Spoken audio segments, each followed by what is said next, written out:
Je vais vous montrer dans cette vidéo comment construire des menus déroulants qui sont dépendants les uns des autres. C'est-à-dire ici, quand je vais choisir un prénom, en fait, je n'affiche plus les deux prénoms précédemment sélectionnés.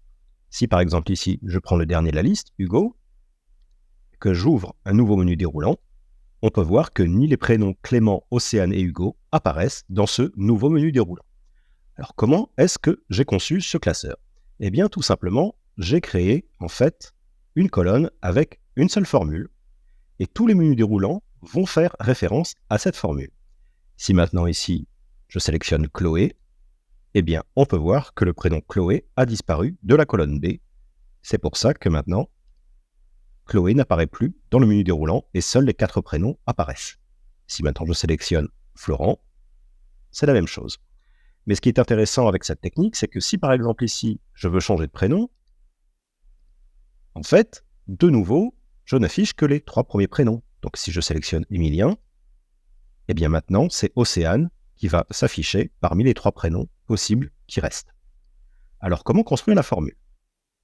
Mais avant de vous présenter la formule, je vais tout simplement construire un premier menu déroulant classique ici. Données, validation de données, liste, et je sélectionne tous mes prénoms. Donc je prends l'un des prénoms, Chloé par exemple. Alors maintenant, comment construire la formule qui va me dire « exclue-moi de la liste initiale le prénom ici sélectionné ». Eh bien pour cela, je vais utiliser la fonction « filtre ». Quel est le tableau que je veux retourner? Eh bien, ce sont ces valeurs.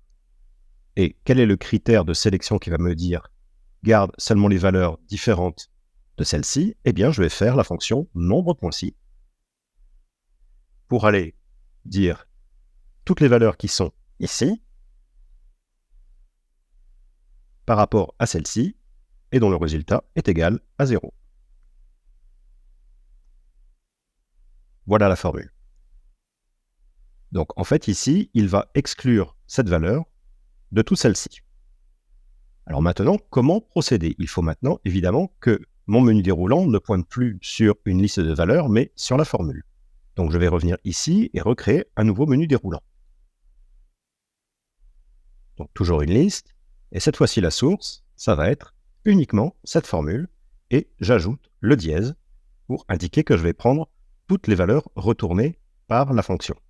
Alors si l'utilisation du dièse vous paraît un petit peu compliquée, je vous invite à regarder dans la description de cette vidéo différents liens qui vous expliquent l'intérêt du dièse, ou également de cliquer sur le petit i qui va vous montrer une autre vidéo qui utilise le dièse dans les fonctions Excel. Je fais OK. Donc maintenant, on peut voir que le prénom Chloé n'apparaît plus.